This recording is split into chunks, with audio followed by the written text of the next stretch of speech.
Good morning everyone.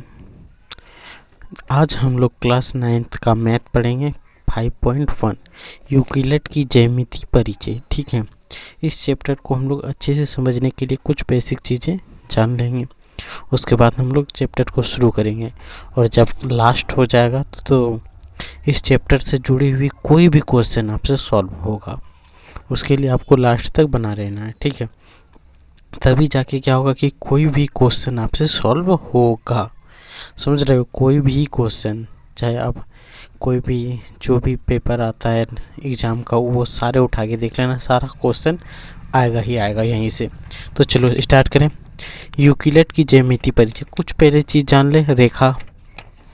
रेखा क्या होती है? कभी आपने सुना है रेखा अंग्रेजी में क्या बोलते हैं? लाइन। आपने सुना है रेखा क्या होता है? एक ऐसी सीधी रेखा क्या होता है? तो चौड़ाई रहित दूरी। क्या बोलेंगे? एक सीधी रेखा जो चौड़ाई रहित हो, जिसमें चौड़ाई हो, कुछ न कुछ चौड़ाई रहित का मतलब क्या हो? देखो, एक रेखा की इसमें चौड़ाई है, चौड़ाई रहित है, चौड़ाई बहुत ही कम है, चौड़ाई नहीं है, तो यही क्या बनेगा? रेखा। और रेखा कैसे पहचानेंगे? जिसके दोनों ओर ऐसे तीर का निशान हो, उसी को हम लोग बोलते हैं रेखा। एक, ठीक है, जिसके दोनों ओर ये तीर का निशान हो। ठीक है, ये पॉइंट याद रखना। इसका इस तीर का मतलब है कि रेखा को इधर भी बढ़ा सकते हैं, इधर भी बढ़ा सकते हैं, उसी को बोलते हैं रेखा। एक होता है किरण। किरण को क्या बोलते हैं अंग्रेजी में? आपको पता है? रे। किरण वह रेखा होती है जिसको एक और बढ़ा सकते हैं, यानी एक और ये पॉइंट रहता है तीर। तीर जैसे मारेंगे सट देख इधर से आगे बढ़ेगा, यानी इधर इसको नहीं बढ़ा सकते हैं, उसी को बोलते हैं किरण। ठीक है, और एक होता है रेखा खंड। रेखा खंड अंग्रेजी में इसको क्या बोलेंगे? Line segment. Line segment. ठीक है, अब देखो, इसमें किधरों भी बढ़ा नहीं सकते, इसका निश्चित मात्रा बोलेगा 5 सेंटीमीटर रेखाखंड खींचिए। कभी ये नहीं बोलेगा 5 सेंटीमीटर रेखा खींचिए। रेखा का लंबाई निश्चित नहीं होता है। यहाँ से आपको एक पॉइंट याद रखना है कि रेखा की लंबाई निश्चित नहीं है। लंबाई निश्चित नहीं है, किरण का भी लंबाई निश्चित नहीं है, इसका लंबाई निश्चित है। दूसरा पॉइंट याद रखना है, रेखा को दोनों तरफ बढ़ा सकते हैं, किरण को एक तरफ बढ़ा सकते हैं, रेखाखंड को बढ़ा नहीं सकते हैं। और एक पॉइंट याद रखना, बिंदु क्या होता है? लंबाई, चौड़ाई, मोटाई रहित रेखा को ही बिंदु बोलेंगे, जिसमें ना तो लंबाई हो, ना तो चौड़ाई हो, ना तो मोटाई हो, उसी रेखा को क्या बोलेंगे? बिंदु। बिंदु भी तो एक प्रकार के रेखे ही होता है। देखो, एक रेखा बनाई, यहाँ पे मिटा दो, इतना छोटा, एक इतना छोटा रख लेंगे, इसको पूरा मिटा करके, तो ये भी रेखा का ही भाग था ना। बिंदु किसका भाग है? मान लेते हैं ये रेखा खींचती। ठीक है, इसको एक पेज से हम ढक देते हैं, देखो ऐसे करके यहाँ ढक देते हैं। ठीक है, अब आपको छोटा सा दिख रहा है, वो बिंदु बना, तो ये बिंदु किसका भाग है? रेखा का ही तो भाग है कि नहीं? तो इसमें ना तो लंबाई है, ना तो चौड़ाई है, ना तो मोटाई है, ना तो ऊंचाई है, तो उसी को क्या बोलते हैं? बिंदु। कोई दिक्कत यहाँ तक? बिंदु याद रहेगा। याद रखना है। अब कुछ इम्पोर्टेंट क्लास 9 के पॉइंट ऑफ व्यू से देख रहे हैं जो इस चैप्टर में है। दो सीधी रेखा के बीच केवल दो बिंदुओं के बीच केवल एक सीधी रेखा खींची जा सकती है। एक बिंदु ले लिए, दो, इनके बीच अगर खींचेंगे तो सीधा रेखा सिर्फ एक ही खिंचाएगा। अगर बोलेगा सिर्फ रेखा खींची जा सकती है तो हमको मन करेगा इधर, आपको मन करेगा तो इधर से ले ले, आपको मन करेगा ऐसे ऐसे घुमा के रेखा खींचे। रेखा हमेशा सीधी होती है, तो ऐसे वक्र रेखा खींचने मन करेगा तो वक्र रेखा खींच सकते हो नहीं। लेकिन सीधी रेखा जब बोलेगा तभी आपको क्या आंसर देना है? केवल एक। दो बिंदुओं के बीच केवल एक ही सीधी रेखा खींची जा सकती है। अगर क्वेश्चन कभी ये पूछे एक बिंदु से कितनी रेखा खींची जा सकती है, तो देखो एक बिंदु से मेरा मन करेगा इधर रेखा खींच दें, इधर खींच दें, इधर खींच दें, इससे सटा के भी खींच दें, और इससे सटा के खींच दें, तो कितना खींच सकते हैं? बहुत। उसको बोलते हैं अनेक। तो हम लोग कितना रेखा खींच सकते हैं? अनेक, ढेर सारा रेखा खींचा जा सकता है एक बिंदु से। समझ में आया? एक बिंदु से कितना रेखा खींची जा सकती है? अनेक, बहुत, ढेर। ये सारा वर्ड आपको याद रख लेना है। अच्छा चलो हम लोग टॉपिक पे आए। एक परिमेय दिया हुआ 5.1, उसमें बोला कि दो भिन्न रेखाओं में से एक से अधिक उभयनिष्ठ नहीं हो सकता है। दो भिन्न रेखा अगर बनाते हैं तो एक ही ऐसा पॉइंट होगा जो दोनों जगह मैच करेगा और बाकी कहीं पे भी नहीं होगा, दो भिन्न अलग अलग रेखा होगा। या तो स्टार्टिंग पॉइंट में भी हो सकता है, या बीच में कहीं ना कहीं एक जगह आएगा। ठीक है, इसको सिद्ध करने बोला है, लेकिन हम लोग सिद्ध नहीं करेंगे क्योंकि ज़्यादा इंपॉर्टेंट है नहीं। अब चलो हम लोग क्वेश्चन पे आ जाएं। यहाँ से आ जाते हैं क्वेश्चन नंबर 1 पर। ठीक है, 1 का 1। तो फर्स्ट क्वेश्चन क्या है, देख सकते हो आप, एक बिंदु से होकर केवल एक ही रेखा खींची जा सकती है। तो यहाँ पे क्या पूछा गया, कौन सा कथन सत्य है, कौन सा कथन असत्य है। अब आप लोग से एक बात बोलना जरूरी है कि चैनल को सब्सक्राइब और लाइक करने ना भूले। ठीक है, एक बिंदु से होकर केवल एक ही रेखा खींची जा सकती है। सॉरी, एक बिंदु से होकर केवल एक ही रेखा। यहाँ देखो, यहाँ पे आपको सीधा बताया एक बिंदु से कितना रेखा खींच रहे हैं, बहुत। तो वह पूछा है एक रेखा खींची जा सकती है, तो ये पॉइंट क्या होगा, असत्य। क्या होगा, असत्य। यहाँ पे क्या लिखेंगे, असत्य। यार कारण में लिखेंगे एक बिंदु से अनेक रेखा खींची जा सकती है।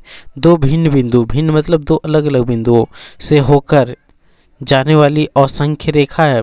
असंख्य मतलब जिसका संख्या बहुत ज़्यादा हो, उसी को बोलते हैं असंख्य। जिसको हम लोग क्या बोलते हैं, संख, महासंख ऐसे बोलते हैं। उसी तरह असंख्य रेखा कब होगा, जो दो भिन्न बिंदु, ये बिंदु और ये बिंदु से एक रेखा खींचेंगे, तो भिन्न बिंदु से होकर जाने वाली असंख्य रेखा होती है, नहीं, एक ही रेखा होगा। होगा कि नहीं। एक शांत रेखा दोनों ओर निश्चित ओर बढ़ाया जा सकता है। शांत रेखा यानी इसका ना तो एंडिंग पॉइंट है, तो इधर भी बढ़ा सकते हैं, इधर भी बढ़ा सकते हैं, दोनों ओर बढ़ा सकते हैं। यही बताए थे, एक रेखा जो शांत, शांत का मतलब क्या हुआ, जो कि ना तो वो किरण हो ना तो वो रेखाखंड हो, उसी को हम लोग क्या बोलते हैं, शांत रेखा। एक पॉइंट यहाँ पे आपको बता देते हैं, शांत रेखा किसको बोलेंगे, वैसा रेखा जिसके दोनों ओर दोनों तरफ बढ़ा सकते हैं, यानी कि मुख्य रूप से रेखा। अगर अशांत बोलता तो अशांत में दो रेखा खंड आ जाता। एक तो किरण आ जाता, किरण रेखा है लेकिन वो अलग प्रकार का रेखा नहीं है, उसमें सिर्फ एक एंडिंग पॉइंट होता है और दूसरा रेखा खंड। ठीक है, दोनों रेखा का ही भाग है, बट एक में एंडिंग पॉइंट होता है जहाँ पे वो ख़त्म हो जाता है। जैसे किरण में बोलेंगे initial point two ending point दोनों होता है।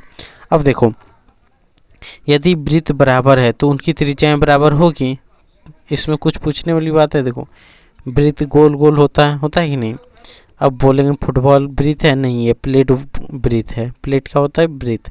ठीक है, अब दोनों गोल बराबर है तो ये और ये दूरी, इसी को बोलते हैं त्रिज्या। तो ये दोनों भी क्या होगा, बराबर होगा। होगा कि नहीं, चाहे ऐसे दूरी कर लें, ऐसे दूरी कर लें, ऐसे दूरी कर लें, सब क्या होगा, बराबर होगा। क्योंकि गोला जो है, सॉरी वृत्त जो है, वो वृत्त क्या है, बराबर है। प्लेट अगर एक, जो मान लो दोनों प्लेट बराबर है, तो ये किधरों से यहाँ से दूरी नापेंगे, हर जगह बराबर होगा, तो यहाँ पे बराबर होती है। ये बात सही है कि नहीं।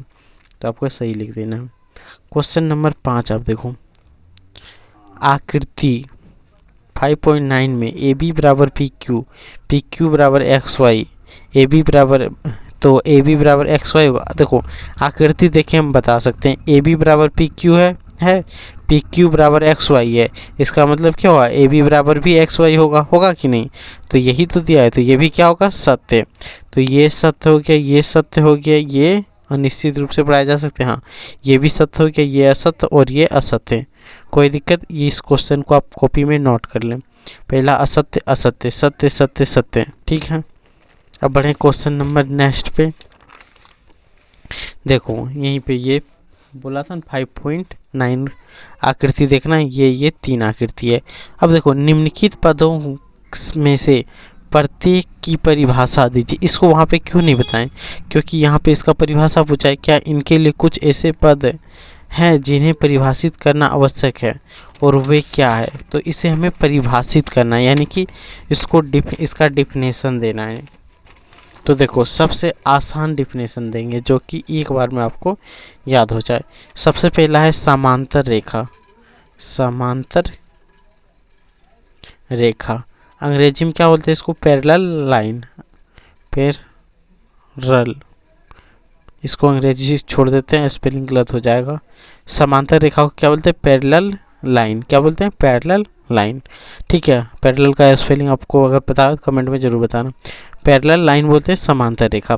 जब दो रेखाएं एक दूसरे पर कहीं नहीं सटे, ठीक है, जब दो रेखाएं एक दूसरे के समीप कहीं नहीं सटे और उनके बीच की दूरी समान रहे, तो वो क्या होगा, समांतर रेखा। परिभाषा आप लिखें, नोट करें कॉपी में, ठीक है। आपको नोट करना है, 2 रेखाएं या 3 रेखाएं या 4 रेखाएं जो एक दूसरे से कहीं पर भी नहीं सटे और उनके बीच की दूरी हमेशा समान रहे, ऐसे ही रेखा को समांतर रेखा कहते हैं। क्या लिखेंगे? रेखा का लिखना कैसे? तो रेखा वो की ऐसी समूह की ऐसे समूह, जैसे ये रेखा हो गया, ये रेखा, इसका समांतर ये भी हो जाएगा, ये दोनों समांतर होगा तो ये भी समांतर हो जाएगा, होगा कि नहीं? ये समांतर होगा तो ये तीनों समांतर हो जाएगा। मान लेते हैं 1 नंबर 2 3 4, एक चारों एक दूसरे से समांतर बनेगा। तो रेखाओं की ऐसी समूह, क्या लिखेंगे?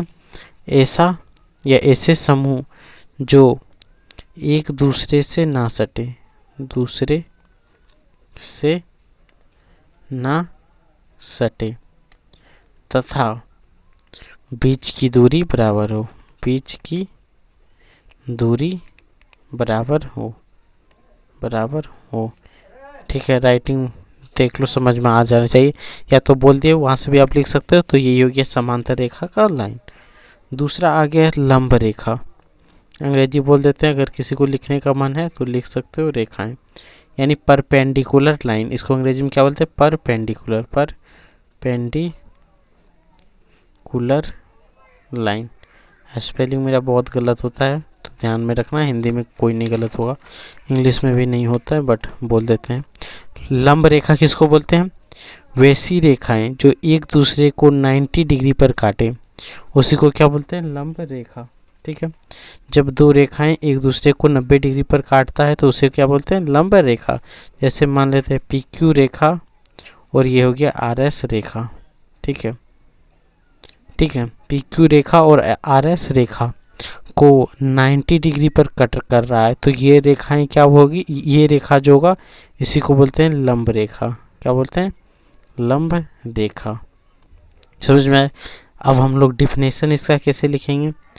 अब हम बोल रहे हैं, आपको लिखना है डिफिनेशन, ठीक है। लिखो, जब 2 रेखाएं एक दूसरे को प्रतिच्छेद करता है तो वैसी रेखा को लंब रेखा कहते हैं। यहाँ से देखो, ये भी 90 डिग्री बन रहा है, ये भी परपेंडिकुलर लाइन होगा, तो यही हो गया इसका डिफिनेशन। अब देखो क्वेश्चन नंबर 3, रेखाखंड क्या हो? रेखाखंड क्या होता है? ये तो आपको बता दिए, जिसमें दोनों तरफ अंत बिंदु हो, जिसको बढ़ाया या घटाया नहीं जा सकता है। तो यहाँ पे हम लोग इसका डिफिनेशन क्या लिखेंगे?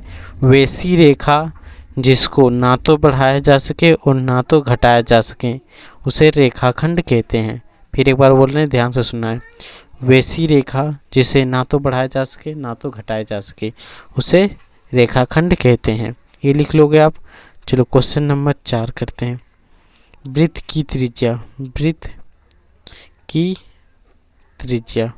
वृत्त चैप्टर में आपको ये विस्तार से बताएंगे। यहाँ देखो, एक सर्कल हो गया सेंटर, और इस सर्कल को बोलते हैं परिधि। क्या बोलते हैं? परिधि। और इस दूरी को बोलते हैं त्रिज्या। क्या बोलते हैं? त्रिज्या।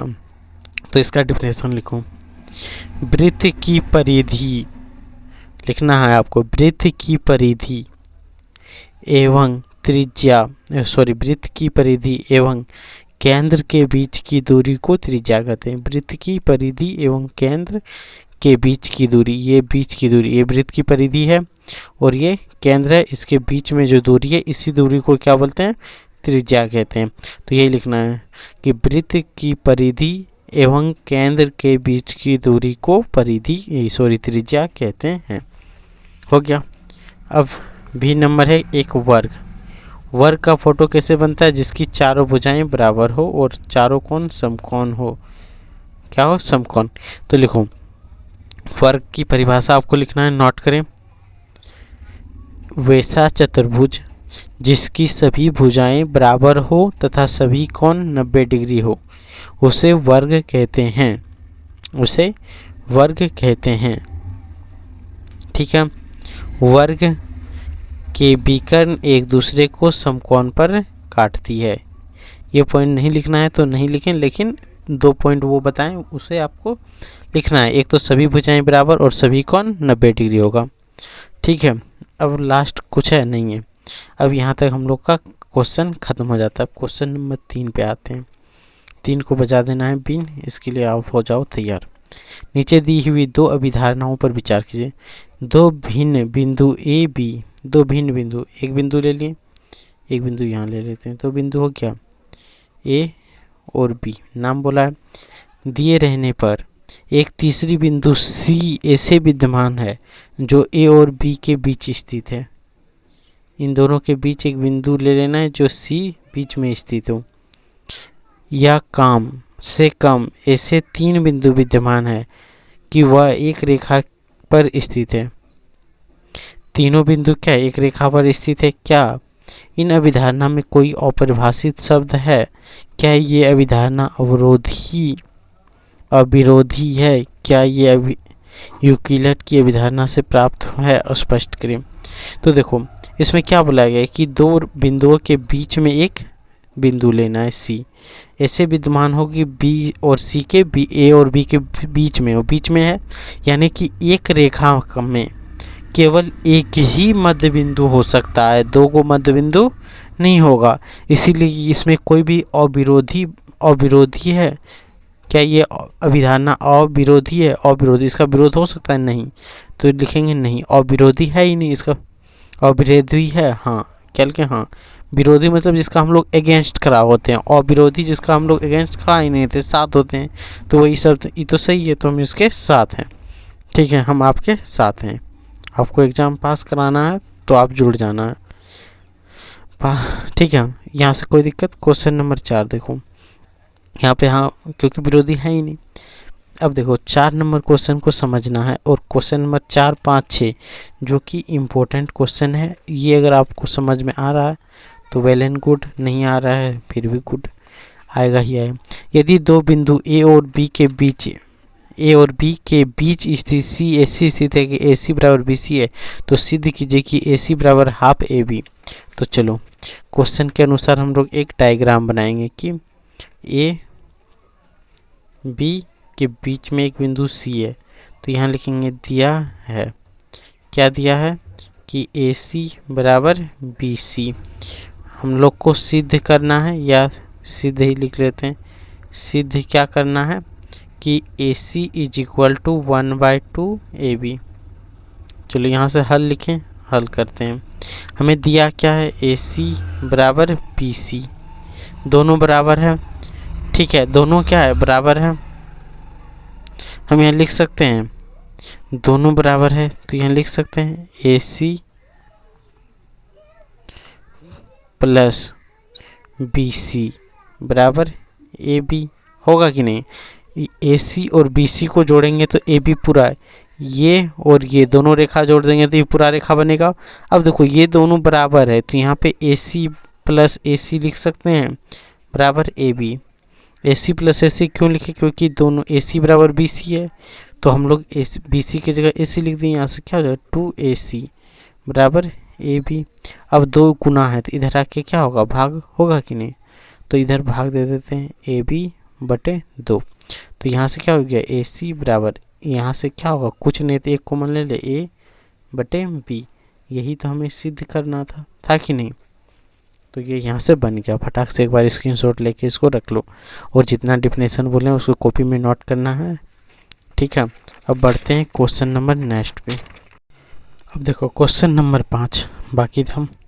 तो देखो क्या प्रश्न 4 में, सी रेखाखंड ए बी के मध्य बिंदु कहलाता है। सिद्ध कीजिए कि एक रेखाखंड में केवल एक ही मध्य बिंदु होता है। तो यहाँ पे पहले क्या दिया हुआ है, तो चलो ए बी एक रेखाखंड है, इसका मध्य बिंदु सी है, और क्या सिद्ध क्या करना है, सिद्ध करना है कि एक रेखा का केवल एक मध्य बिंदु होता है, एक मध्य बिंदु होता है। यही सिद्ध करना है। यहाँ से लिखते हैं हल। माना डी कोई अन्य मध्य बिंदु है, अन्य मध्य बिंदु है। ठीक है, डी कोई अन्य बिंदु है। तो यहाँ से क्या हो जाएगा, ए डी बराबर डी, यहाँ कोई अन्य मध्य बिंदु मान लें तो ए डी बराबर बी डी। समीकरण 1 मान लेते हैं। दिया क्या है, दिया है कि ए सी बराबर बी सी, इसको समीकरण 2 मान लेते हैं। ठीक है, इसको समीकरण 2 मान लिए। ये दिया हुआ है क्योंकि सी तो मध्य बिंदु है ही। अब देखो समीकरण 1 तथा 2 को घटाने पर अब घटाएं। अब देखो A C minus A D बराबर B C minus B D. ठीक है, ये ना। अब ए सी यहाँ है कि नहीं, ए सी यहाँ है, उसमें से हम लोग ए डी को घटा देंगे, क्या बचेगा, डी सी बराबर बी सी यहाँ है, उसमें हम बी डी को घटा देंगे तो बचेगा क्या, मेन डी सी, और डी सी जो बचेगा वो माइनस डी सी, क्योंकि कम न दूरी बचेगा। तो यहाँ पे देखो बी डी सी और माइनस है, इधर प्लस डी सी हो जाएगा बराबर 0, डी सी 2 डी सी बराबर 0, यानी डी सी बराबर 0। डी सी का जो लंबाई है 0 हो गया, यानी डी तथा सी संपाती होगा। डी और सी क्या होगा, संपाती। D C is equal to 0, तो सी इज इक्वल टू, जब डी सी का दूरी 0 आ रहा है मतलब क्या, जो डी सी का वैल्यू, ये लंबाई जो है वो 0 आ गया, तो इसी से क्या पता चला, डी और सी सटा होगा, यानी कि एक दूसरे पे होगा, इसीलिए ये क्या होगा, संपाती। तो यहाँ से आंसर क्या होगा, डी सी इज ए संपाती रेखा। तो देखो क्वेश्चन नंबर 6, क्वेश्चन नंबर 6 में क्या बोला है, आकृति 5.10 में दिया है ए सी बराबर बी डी है, तो सिद्ध कीजिए कि ए बी बराबर सी डी है। तो देखो क्वेश्चन नंबर 6 में आकृति दिया हुआ है, तो हम आकृति को नोट कर लेते हैं। यहाँ दिया है ए बी सी और डी, यही ना आकृति है। इसमें सिद्ध करना है ए सी बराबर बी डी। हमें सिद्ध क्या करना है, ए सी बराबर बी डी, यही सिद्ध करना है। तो देखो क्वेश्चन को एक बार आप अच्छे से पढ़ना है। ए सी बराबर बी डी है, ए सी बराबर बी डी है, तो सिद्ध करें, ओह सॉरी ये उल्टा हो गया, ये दिया हुआ है। ठीक है, यहाँ लिख देंगे दिया है, और सिद्ध क्या करना है, ए बी बराबर सी डी, यानी ये और ये दोनों बराबर हो। तो चलिए सिद्ध करें। तो सबसे पहले हम लोग क्या लिखेंगे, हल लिखेंगे। ठीक है, अब एक बार स्क्रीनशॉट ले लेना जब आपको अच्छा लग जाए और समझ आ जाए तब। अगर समझ में नहीं आए तो एक बार आराम से बैठ के देखना कि कहाँ पे दिक्कत हो रही है, कमेंट पे ज़रूर बताना। अब देखो यहाँ पे क्या दिया हुआ है, ए सी बराबर बी डी दिया हुआ है, दिया है कि नहीं, ए सी ये है। अब इसी को हम लोग क्या लिख सकते हैं, A B plus B C लिख सकते हैं। A B plus B C बराबर बी डी, तो ये है कि नहीं, बी डी दिया हुआ है, तो यहाँ बी और डी है कि नहीं, बी डी, तो यहाँ पे लिख सकते हैं बी डी, यानी B D plus B C होगा। ए सी बराबर बी डी दिया हुआ है। अब देखो यहाँ आ गया, यहाँ भी आ गया कि नहीं, यहाँ पे देखो बी डी, तो बी डी यही है, B D minus C plus B D में क्या जोड़ रहे हैं, B C plus C D होगा, sorry B C plus C D, B C plus C D यही ना होगा, ये होगा कि नहीं। अब देखो इधर A B plus B C बराबर B C plus C D, ये आया। अब देखो बी सी कटा दे, क्योंकि बराबर को इस साइड करेंगे तो माइनस हो जाएगा, माइनस माइनस कट जाएगा, तो यहाँ से क्या आ गया, ए बी बराबर सी डी। यही तो हमें सिद्ध करना था कि ए बी बराबर सी डी। तो यही प्रूव हो गया, हुआ कि नहीं, प्रूव्ड इट, यही हो गया। अब देखो क्वेश्चन नंबर 7 जो कि अंतिम है, अगर ये पसंद आ जाए तो लाइक और सब्सक्राइब जरूर करके जाना है, ठीक है। यूक्लिड की अभिगृहित की सूची में दिया हुआ है अभिगृहित 5 एक सर्वव्यापी सत्य क्यों माना जाता है। तो देखो अभिगृहित 7, अभिगृहित 5 सॉरी, अभिगृहित 5 में क्या बोला गया है, अभिगृहित 5, अभिगृहित 5 में बोला गया कि किसी चीज़ का भाग, ठीक है, किसी चीज़ का भाग पूर्ण बड़ा होता है। जैसे मान लेते हैं एक 5 सेंटीमीटर लंबा रेखा है, ठीक है। अब इसका एक भाग हम मान लेते हैं 1 इकाई है, 1 इकाई। अब 1 इकाई जो होगा वो पूर्ण भाग से हमेशा छोटा होगा, पूर्ण भाग से छोटा होगा कि नहीं, पूर्ण भाग हमेशा क्या होगा, बड़ा। तो वही बोला कि किसी चीज़ का भाग पूर्ण हमेशा उससे बड़ा होता है। तो ये क्या होगा, सत्य है। क्यों है, तो आपको कारण बताएं कि कोई भी संख्या मान लेते ये रेखा यहाँ तक ले ली, इसका एक भाग ले लिए, इतना काट के निकाल लिए, ठीक है, और ये पूर्ण भाग हो गया। तो बड़ा कौन होगा, कटा हुआ भाग, इसका भाग बड़ा होगा, ये पूर्ण रूप से बड़ा होगा, तो यही बड़ा होगा। तो यही हो गया आंसर। मान लो एक गोला है, ठीक है, इस गोला से काट करके इतना बाहर निकाल लेते हैं और ये बच जाता है इतना बड़ा, ठीक है। तो इसको ये बड़ा होगा, ये बड़ा होगा, तो आप बोलोगे ओबियसली यही बड़ा होगा क्योंकि इससे छोटा सा भाग निकालेंगे, इससे भाग निकाले हैं, इसमें तो भाग तो भी है और इसमें सिर्फ भाग है, तो यही बड़ा होगा, पूर्ण भाग बड़ा होता है। तो यही सार्वभौमिक सत्य बताएगा कि पूरा विश्व में ये सत्य है। तो यही इसका फाइनल आंसर हो गया। यहीं पे ये चैप्टर ख़त्म होता है और बहुत जल्दी हम लोग 6.1 शुरू करेंगे, ठीक है। इतना है इसमें, बस आप सब्सक्राइब करके रखना। 6.1 को बहुत जल्दी करेंगे और अगर टेलीग्राम में जुड़ना है तो आप याद रखना कि एजुकेशन विथ MKC टेलीग्राम का भी नाम है, तो वहाँ पे भी आप जुड़ सकते हो, ठीक है। टेलीग्राम में आप सर्च मारोगे तो ज़रूर मिल जाएगा, लिंक डिस्क्रिप्शन में है, तो वहाँ से आप ले सकते हो। बस इतना ही चैप्टर में।